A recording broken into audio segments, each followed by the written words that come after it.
నమస్తే 99 టీవీకి స్వాగతం. నేను రవిశంకర్ విళ్ళ. పంచాయతీ అంటే కేవలం 4 గోడల మధ్య నడిచే ఒక ఆఫీస్ కాదు, అది పల్లెటూరి గుండె చప్పుడు. గత వైసీపీ హయాంలో పల్లెలన్నీ సమస్యల ఊబిలో కూరుకుపోయాయనే విమర్శలు వినిపించాయి. ఇక వాటిని పరిష్కరించే వారే కరువయ్యారు. అప్పుడు ఎవరొస్తారా అని ఆశగా ఎదురుచూశారు. చీకటిని చీల్చుకుంటూ పల్లె ప్రజల్లో వెలుగులు నింపే నాయకుడొచ్చాడు. ఏళ్ల తరబడి నిధులు లేక కనీస గౌరవం కరువై నాయకత్వపు అండలేని గ్రామ పంచాయతీలకు నేడు ఒక కొత్త ఆశ చిగురించింది. ఆ ఆశకు రూపమే డిప్యూటీ సీఎం పవన్ కళ్యాణ్ నాయకత్వంలో చేపట్టిన అభివృద్ధి ప్రస్థానం. పల్లెలు దేశానికి పట్టుకొమ్మలు, గ్రామాలు బాగుంటేనే దేశం బాగుంటుందని గాంధీజీ చెప్పారు. ఆ మహాత్ముడు చెప్పిన మాటలను ఆచరణలో పెట్టి అమలు చేస్తూ ఉన్నారు పవన్ కళ్యాణ్. జాతిపిత కలలు గన్న గ్రామ స్వరాజ్యం మాటలకే పరిమితం కాలేదు, చేతల్లో చేసి చూపిస్తూ ఉన్నారు. ఏపీ గ్రామ పంచాయతీలు దేశానికి మార్గదర్శకంగా నిలుస్తూ ఉన్నాయి. కామన్గా ప్రభుత్వాలు బడ్జెట్ కేటాయింపులు చేసినప్పుడు అవి క్షేత్రస్థాయికి చేరడానికి చాలా టైం పడుతూ ఉంటుంది. పవన్ డిప్యూటీ సీఎంగా బాధ్యతలు చేపట్టిన వెంటనే పంచాయతీలకు డైరెక్ట్గా ఫండ్స్ ట్రాన్స్ఫర్ అయ్యేలా చర్యలు తీసుకున్నారు. That is Janasena. ప్రభుత్వాలు పెద్ద నగరాలు, భారీ ప్రాజెక్టులు లేదా రాజధానుల నిర్మాణం చుట్టూనే రాజకీయం చేస్తూ ఉంటాయి.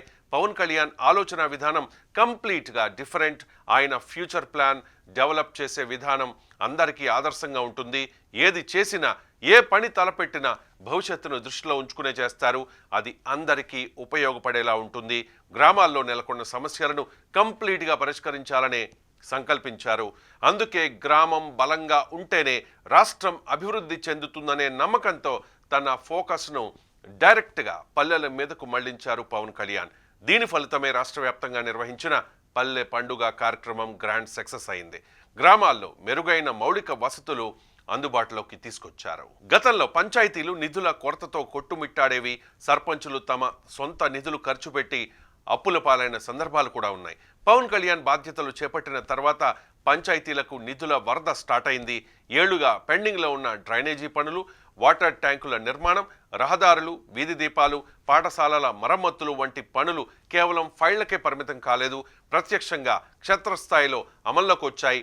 అభివృద్ధి అంటే కేవలం పేపర్స్ మీద లెక్కలు కాదు, అది ప్రజల కళ్ల ముందు కనిపించే మార్పు అని నిరూపించాయి. ఈ మార్పులో అత్యంత కీలకమైన అంశం ఏమిటి అంటే సర్పంచులకు దక్కిన గౌరవం.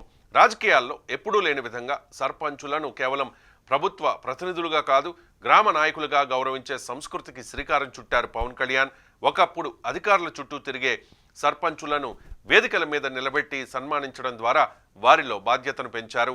మీరు పల్లె నాయకులు, మీ చేతుల్లోనే గ్రామ భవిష్యత్తు ఉందని పవన్ కళ్యాణ్ ఇచ్చిన పిలుపు వారిలో ఒక కొత్త ఉత్సాహాన్ని నింపింది. జనసేనాని మాటల్లో రాజకీయ విమర్శల కంటే గ్రామ పాలనపై ఒక స్పష్టమైన మెసేజ్ కనిపిస్తుంది.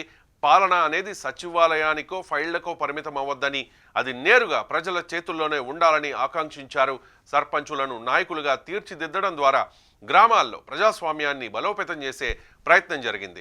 ఇది కేవలం ఒక పథకం మాత్రమే కాదు, పల్లెలకు ఇచ్చిన ఆత్మ గౌరవం. ఎన్నికల సమయంలో పల్లెల్ని గుర్తించుకోవడం రాజకీయ నాయకులకు అలవాటు. కానీ ఎన్నికలు అయిపోయిన తర్వాత అధికారంలోకి వచ్చిన వెంటనే పల్లెలను బలోపేతం చేయడం అనేది జనసేన మార్క్ రాజకీయానికి నిదర్శనం. సన్మానం పొందిన సర్పంచుల కళ్లల్లో ఆనందం కంటే మన వెనుక పవన్ కళ్యాణ్ ఉన్నారు, ఇక మనం తప్పు చేయలేం, గ్రామాన్ని అభివృద్ధి చేయాలనే బాధ్యతాయుతమైన నమ్మకాన్ని కల్పించింది. నిధులు మంజూరు చేయడం ఏ ప్రభుత్వమైనా చేసే సాధారణ పని కావచ్చు. క్షేత్రస్థాయిలో పనిచేసే నాయకుడికి గౌరవాన్ని కల్పించడం చాలా అరుదు. ఈ ఏడాదిలో ఈ పల్లె పండుగ ఒక చరిత్రాత్మక ఘట్టంగా నిలిచిపోతుంది. పవన్ కళ్యాణ్ రాజకీయ ప్రస్థానంలో పల్లె అనేది చివరి వరుసలో ఉండే పేరు కాదు, అది అభివృద్ధికి తొలిమెట్టు. పల్లె బలంగా ఉంటేనే రాష్ట్రం పురోగమిస్తోందనే సందేశం ఈ కార్యక్రమం ద్వారా అందరికీ తెలిసి వచ్చింది. ఆంధ్రప్రదేశ్ పల్లెల్లో పండుగ వాతావరణాన్ని తీసుకొచ్చారు పవన్ కళ్యాణ్. అభివృద్ధి బాటలు వేసిన ఆయన గ్రామాలను దేశానికే ఒక మోడల్గా మార్చబోతూ ఉన్నారు. జనసేనాని రాజకీయాల్లో పల్లె చివరి వరుసలో లేదు, అదే మొదటి వరుసలో ఉంది. పల్లె బలంగా ఉంటేనే రాష్ట్రం నడుస్తుందని పల్లె పండుగ పేరుతో స్ట్రాంగ్ మెసేజ్ ఇచ్చారు పవన్ కళ్యాణ్.